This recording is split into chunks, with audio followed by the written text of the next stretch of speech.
ഒരു കാര്യം പറഞ്ഞാൽ കേൾക്കുമോ? നിങ്ങൾ ഈ ഡോഗ്സിനെ സ്നേഹിച്ചിട്ടില്ലെങ്കിലും കല്ലെടുത്തെറിയരുത്. അവർക്ക് വേദനിക്കുമ്പോൾ അവർ തിരിച്ച് പ്രതികരിക്കും. ചിലപ്പോൾ കടിച്ചൊന്ന് വന്നേക്കും. പക്ഷേ അത് കാരണം അവർക്കിപ്പോൾ വിലക്കാണ്. ആര് ഭക്ഷണം കൊടുത്താലും ഫൈനാണ്.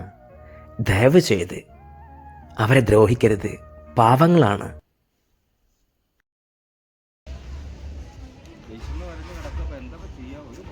ശിവേട്ടൻ എന്നാളിപ്പോൾ ഇവിടെ ആരെ ഡോഗ് കടിച്ചു പറഞ്ഞില്ല, അതെന്ത് സംഭവം ഒന്ന് പറയാൻ പറ്റും? ആ ബ്രിഡ്ജില്ലേ, ആ അപ്പോൾ ആ റെയിൽവേ ബ്രിഡ്ജ്, ആ അതിൽ തൊട്ടപ്പുറത്ത് സംഭവം. അവർ ട്രെയിൻ ഇറങ്ങി വരിക, ഒരു ഫാമിലി. അതിലത്തെ ഈ ഒരു കുട്ടി കല്ലെടുത്തെറിഞ്ഞു ഡോഗിനെ.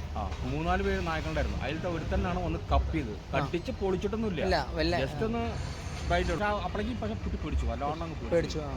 അത് അവിടെ RPF കാണുകയും ചെയ്തു. അവിടെ RPF ഉണ്ടായിരുന്നു ഈ തൊട്ടപ്പുറത്തെ ബിൽഡിംഗ്, അതായത് 2ാമത്തെ പ്ലാറ്റ്ഫോമിൽ അവിടെ RPF ഉണ്ടായിരുന്നു. അയാൾ കണ്ടിട്ട് ഓടി വന്നു. അല്ല, കടിക്കാൻ കാരണം പിന്നെ കല്ലെടുത്തെറിഞ്ഞാലേ. പക്ഷെ നമുക്കത് ആ സ്പോട്ടിൽ എടുക്കാൻ കഴിഞ്ഞില്ല. അപ്പോൾ ഞങ്ങൾ പറഞ്ഞു ഉപദ്രവിക്കല്ലെന്ന് പറയുന്നുണ്ട്. രക്ഷിതാക്കളുടെ കുഴപ്പമില്ല, അവർ പോലും അറിയാതെ ചെയ്താണ്. അല്ല, അന്ന് മുതൽ ഇപ്പോൾ ഭക്ഷണം കൊടുക്കരുതെന്നാണ് ഭയങ്കര സ്ട്രിക്റ്റാണ്. ഇവിടെ വന്ന് പറഞ്ഞു, HI എന്ന് പറഞ്ഞു, HIയുടെ അസിസ്റ്റന്റ് എന്ന് പറഞ്ഞു, ഭക്ഷണം കൊടുക്കുന്നത് കണ്ടാൽ അത് വീഡിയോ എടുത്ത് ഞങ്ങൾക്ക് തരണം പറഞ്ഞ നമ്പർ ഇവിടെ തന്നു. ഫൈനുണ്ടോ? ഫൈനുണ്ട്.